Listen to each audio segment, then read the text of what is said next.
Bonsoir. Bonsoir. Donc Florent. C'est ça, enchanté. Enchanté. L'accueil se fait à la lampe torche Alors Florent, je vais te laisser en cas. pour se frayer un chemin jusqu'à la plage. Nous, on s'occupe de vos bagages là-bas. Vous pouvez marcher sur les racines, c'est libre. Didier et Olivier viennent chercher leurs clients en bateau, l'unique moyen de se rendre dans leur chambre d'hôte. C'est celui qui doit être éclairé là-bas, non?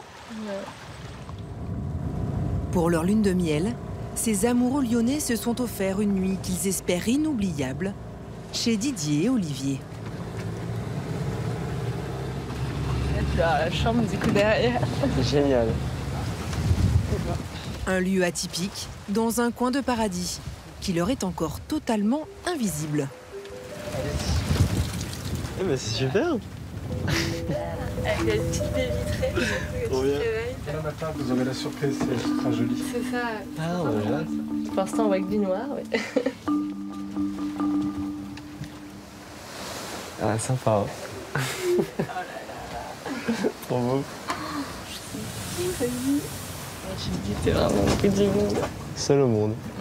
Les jeunes mariés se réveillent sur cette pirogue au beau milieu du Pacifique, dans la baie de Wainé, l'une des îles les plus sauvages de Polynésie, à 18 000 km de la métropole. Un décor de carte postale à 299 € la nuit, petit déjeuner inclus. La pirogue qui vient chercher les amoureux pour la suite de leur voyage permet aussi de faire du troc. Ça va tout le monde? Tiens Didier, c'est pour toi. Voilà. Merci. Super. Vous échangez quoi là?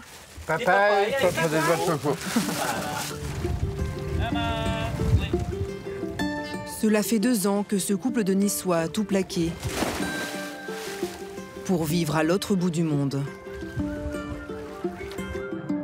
Entre 2 clients, Olivier s'accorde une pause dans cet aquarium grandeur nature où se côtoient plus de 800 espèces. Ancien propriétaire d'un hôtel de 11 chambres sur la promenade des Anglais, le couple gagnait bien sa vie, plus de 10 000 € par mois. Aujourd'hui, ils habitent sur cette maison flottante, une pirogue qu'ils ont complètement réaménagée. Ils ne lèvent quasiment plus jamais l'ancre. C'est la fleur de Tahiti. Ils ne travaillent que 6 mois dans l'année et gagnent 10 fois moins qu'auparavant. Avec pour seul revenu la location de la chambre à l'arrière du bateau. Dans 10 minutes, c'est sec. Ça va vite. À l'avant, Didier et Olivier se sont aménagés un petit nid douillet.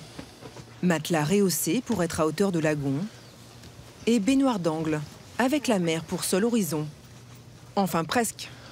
Ouais, là on a des voisins un petit peu près quand même, mais bon. Quelques bateaux de temps en temps. Et des fois, quand on a un voilier qui est à 30 mètres, on trouve déjà qu'il est trop près. On a tellement pris l'habitude d'être seul au monde qu'on n'accepte plus trop les gens trop près maintenant. Cette nouvelle vie, isolée du monde, n'est pas née d'un caprice, mais d'un traumatisme. Olivier et Didier ont frôlé la mort lors de l'attentat du 14 juillet à Nice en 2016.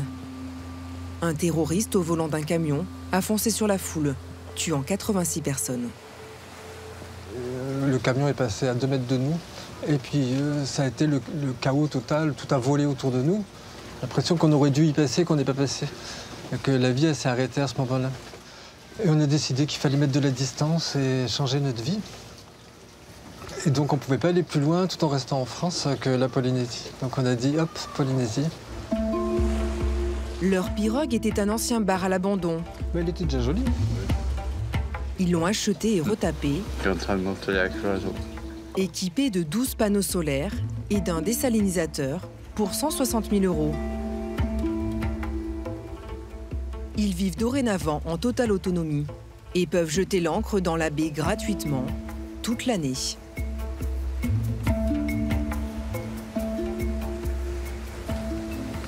Didier et Olivier ne retournent à terre que s'ils ne peuvent vraiment pas faire autrement.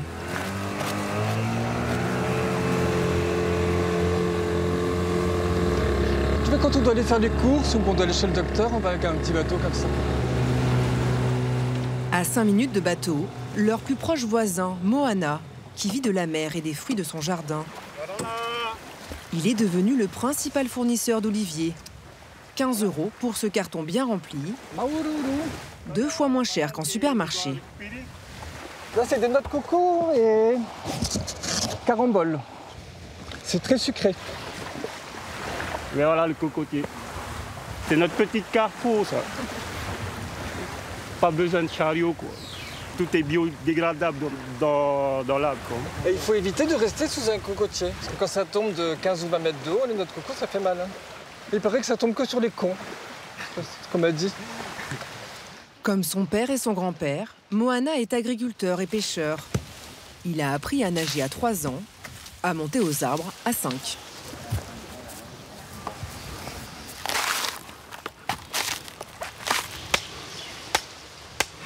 Manouya. C'est l'apéro local. Ouais, avec un petit peu de rhum dedans, c'est impeccable. Comme Olivier et Didier, ils sont près de 2000 chaque année à quitter la métropole pour s'installer en Polynésie.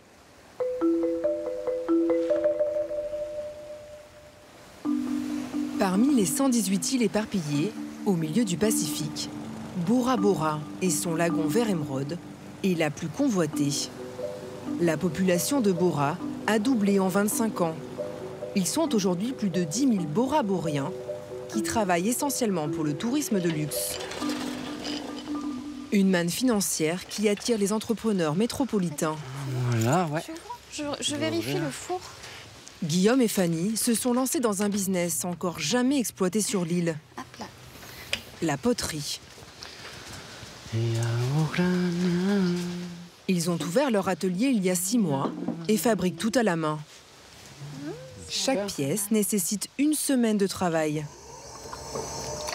Fanny, 45 ans, est marseillaise. Elle avait son atelier de poterie en métropole, mais elle n'a jamais réussi à en vivre à cause de la concurrence. Il y a 4 ans, elle a suivi son ex-mari qui a été muté à Bora Bora. Mais le couple se sépare. Puis elle rencontre Guillaume, 33 ans. Lui travaillait pour un hôtel de luxe sur l'île. Il était barman. Ensemble, ils montent le premier atelier artisanal de l'île. Elle m'a tout appris, oui. Au début, je l'ai cassé un peu, je l'ai serré trop fort. Puis après, c'est juste s'habituer au produit, travailler la matière. Et on se dit, bon, bah, je suis pas si nul que ça au final, voilà. Ils ont investi 15 000 €. Pour l'instant, le couple ne se dégage pas de salaire. Mais ils pensent que leur projet pourrait devenir rentable en vendant leurs produits artisanaux aux touristes. Si on pouvait être présent ouais, dans tous les hôtels, ça serait déjà très très bien. Ouais, déjà dans les boutiques. De Bora Bora, voilà.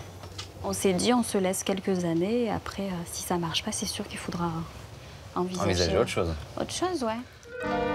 En attendant, Fanny et Guillaume vivent sur leurs économies et font attention à leurs dépenses. D'autant que le coût de la vie est bien plus élevé qu'en métropole. La Polynésie est la 2e région la plus chère au monde, notamment dans les supermarchés. Sur Bora, il y en a 2. Ils sont approvisionnés 2 fois par semaine par bateau. La monnaie locale, le franc Pacifique. Alors là, c'est le petit rayon crève-cœur. Là, c'est vraiment crève-cœur parce que le fromage, j'adore ça. Dans les petits Saint-Marcelin, voilà, là on est sur du 700 francs, ça fait plus de 6 €, quoi. Donc c'est sûr que j'en prendrai pas, comme on voit aussi les petits Master. Alors ça c'est un petit peu plus de mon coin, voilà l'Alsace. 10 € le petit Master. On peut pas faire de folie, on peut se faire plaisir de temps en temps, mais si on aurait le train de vie qu'on avait en France, ça serait tout de suite hors budget, quoi. Là l'alcool c'est le nerf de guerre. Je prends toujours dans les 20 € une bouteille de vin. Voilà. Si vous regardez bien, il n'y a pas un champagne en dessous de 100 € la bouteille. 100 €. Aujourd'hui, Guillaume ne fera pas d'excès. Le strict minimum, des pâtes, de la viande hachée et de la javel, pour un total de 25 €. Cette nouvelle vie sous les cocotiers, le couple l'a choisie, mais au prix pour Fanny d'un énorme sacrifice. Elle a laissé ses enfants en métropole.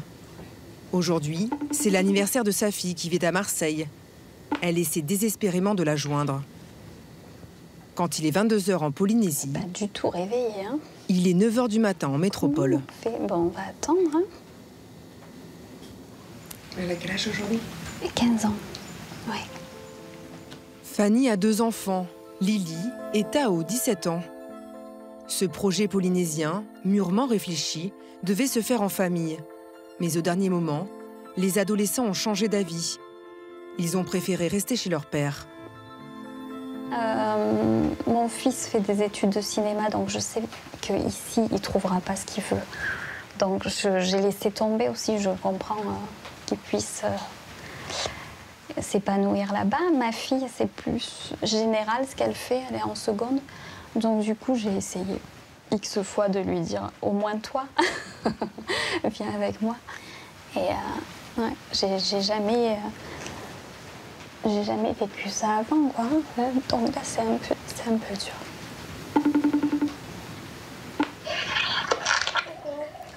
Mon bébé, joyeux anniversaire.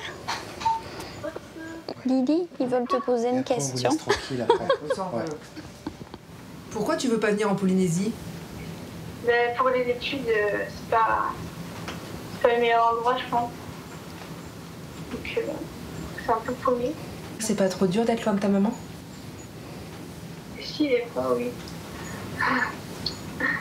Mais bon, faut faire avec. Tu veux pas venir, toi? Mais là Pour Noël, au moins. Ah oui, pour Noël, ouais, franchement, moi je voulais même revenir là. Avec un billet d'avion à plus de 2000 €, Fanny ne sait pas quand elle pourra revoir ses enfants. Je sais pas, enfin moi, et puis j'ai pas les sous. Le couple vit perché sur cette colline. Pour compenser le manque de la famille, Fanny et Guillaume se sont créés un groupe d'amis. La plupart métropolitains, comme eux. Ils se retrouvent quasiment tous les dimanches. À Bora, pas de cinéma, de bowling ou de théâtre. Toutes les activités tournent autour du lagon. Les amis sont à l'affût de la moindre nouveauté. C'est comme ça qu'il faut faire, d'accord, j'avais pas compris. Dernière attraction sur l'île, le jet surf, une planche avec un moteur intégré. T'as du mal à se lever là. Je crois que je vais le faire à genoux aussi comme lui.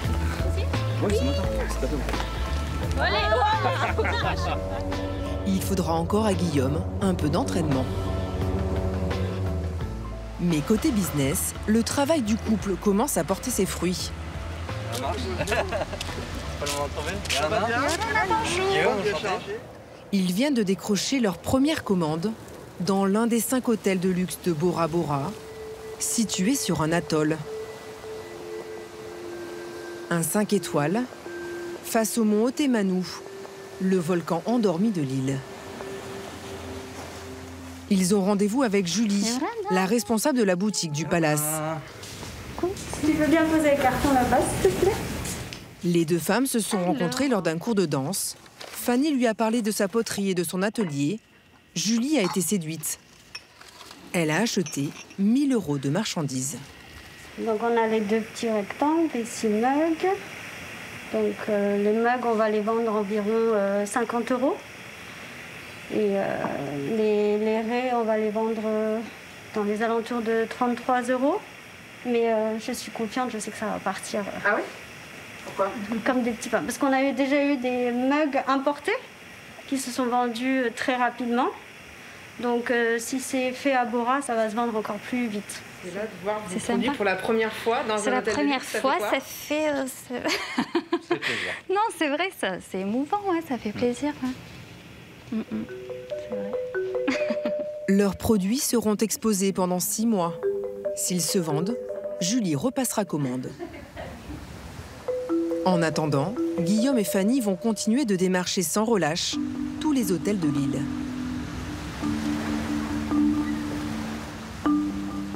À Bora Bora, d'autres métropolitains n'ont plus à faire leurs preuves. Ils ont réussi à s'implanter durablement. Moi, le matin, je regarde la 18, moi je regarde un faux sport. Hein. Ici, tout le monde l'appelle le boss. Régis est à la tête de 2 restaurants et d'une pâtisserie. 30 ans qu'il vit en Polynésie et trouve un certain avantage à vivre en décalage avec la métropole. C'est top de pouvoir regarder les sports en direct le matin. Nous, on a de la chance, on n'est pas obligé de faire chier nos gonzesses le soir. On rentre à la maison, bon, ce soir, il y a football. Hein. Ah non, nous, on regarde le sport la journée. Avec les 11 heures de décalage horaire l'hiver, 12 heures l'été. Donc on fait chier personne. On peut regarder nos matchs de football sans faire chier nos femmes. Régis foule le sable tahitien pour la première fois à 21 ans lors de son service militaire. Il tombe amoureux des îles, du rythme de vie et surtout d'une Polynésienne. Qu'est-ce que tu as planté aujourd'hui? Je plante un palmier. 25 ans qu'il vit avec Pururoa, une institutrice originaire de Bora Bora. Il a 50 flingues, lui. Le roi du flingue. Ensemble, ils ont eu un fils, Nanoa Terei, voix dans l'avenir en français. On dit comment, en demi, non, chérie? Ouais, il est moitié polynésien, moitié français. Et il a quoi de vous? Le visage. Le visage, les cheveux, le caractère aussi. Accueillant, souriant et puis chaleureux. Parce que les Français... Puis on est cool aussi. Les Français sont pas comme ça? Ça dépend. Bon, ça va avec Régis, ça va. Ça va. Bon, après, actuellement, il gère beaucoup d'affaires, donc ouais, il est très stressé par le travail. Sur les 10 restaurants de Bora, Régis en possède 2. Voilà. Il a acheté sa première affaire il y a 20 ans. Ce petit restaurant de bord de route est devenu une institution pour les locaux. Jusqu'à 200 couverts par jour. Il y a un peu de monde ce matin? Ouverte depuis 3 mois, C'est du bonheur. Régis a créé la première pâtisserie fine de l'île. Elle cartonne. Le chef, Clément, a travaillé dans des hôtels gastronomiques en métropole et en Suisse. Il sort avec son équipe jusqu'à 600 pièces par jour. En France, on met des petites décorations au chocolat. Ici, on met des petites fleurs parce qu'elles sont tellement jolies que voilà. Mais le Covid a frappé la Polynésie. Épargné lors de la première vague grâce au confinement, le virus est apparu il y a quelques semaines seulement sur l'île. Plus de 150 cas positifs aujourd'hui. Même si, contrairement à la métropole, les habitants n'ont pas été reconfinés, les touristes se font rares. L'enseigne la plus chic de Régis tourne au ralenti. Ce restaurant face au lagon, avec une clientèle étrangère, Combien de couverts hier soir? 39 hier soir. a perdu 50% de son chiffre d'affaires.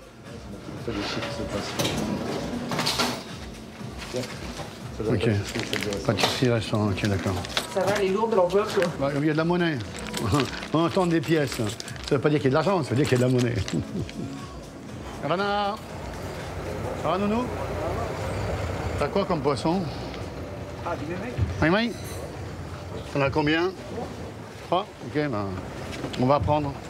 Malgré la crise, Régis continue de faire tourner la machine. Ah, il est beau ton bateau, hein? Ce jour-là, il achète 3 dorades coryphènes. Ali, tu viens après, s'il te plaît, pour... Un poisson qui peut se conserver sous vide plusieurs jours. C'est long. Il est gros celui-là. Ouais. Elle est assez haute la balance ou pas, hein? 20 kilos. 20. Ouais. C'est un gros bébé, ça? Bah, une belle bête, c'est rare. Hein. Et celui-là, allez. Aujourd'hui, le pêcheur va gagner 400 € grâce à ses dorades. 12. 50% de la population de Bora Bora vit du tourisme. Dans son autre restaurant, J'ai fait, ça marche. Une jambon, une kéros. Régis a dû licencier la moitié de son personnel. Ils ne sont plus que 8, uniquement des locaux. Tartare de thon. Il assure le service en renfort. Comment un métail? Non, c'est des régimes, toi. Contrairement à la métropole, dans ce territoire d'outre-mer, pas d'indemnité chômage, pas de RSA, ni d'allocation logement. Sous la menace d'un nouveau confinement, Régis redoute de devoir à nouveau licencier. Bienvenue dans cette édition spéciale. Depuis quelques jours, la Polynésie est l'un des endroits au monde les plus touchés par le coronavirus, avec un taux d'incidence 2 fois plus élevé qu'en métropole. Ce matin, le haut-commissaire et le président polynésien doivent annoncer de nouvelles mesures. Nous, si on ferme l'économie, mais ça va faire des SDF veux-tu en volant. Il n'y a pas d'économie locale. On attend, hein. On attend, on va voir. Avec le président, il est apparu que le confinement ne nous paraît toujours pas la solution la plus appropriée pour la Polynésie française pour faire face à la situation sanitaire. Et nous devons absolument éviter un effondrement de l'économie qui créerait des pertes d'emplois irréversibles et une crise sociale majeure. Toutes ces mesures sont différenciées car nous avons fait le... On est soulagés. Pour cette fois, Régis a évité le pire. Comme à chaque fin de service, baignade rituelle dans le lagon, en face de chez lui, dans une eau à 27 degrés. Elle est fraîche, hein? Allez, combien la bouée, allez? Allez, vas-y, Nanois, allez, vas-y, allez! Allez! Ce serait possible pour vous de rentrer en France aujourd'hui? Non. Non, parce que ma fille est ici, j'allais bien, je suis heureux, tout le monde me connaît. Ouais. C'est bien ici. Quand la crise sanitaire sera derrière lui, Régis compte ouvrir 2 nouveaux restaurants à Bora Bora.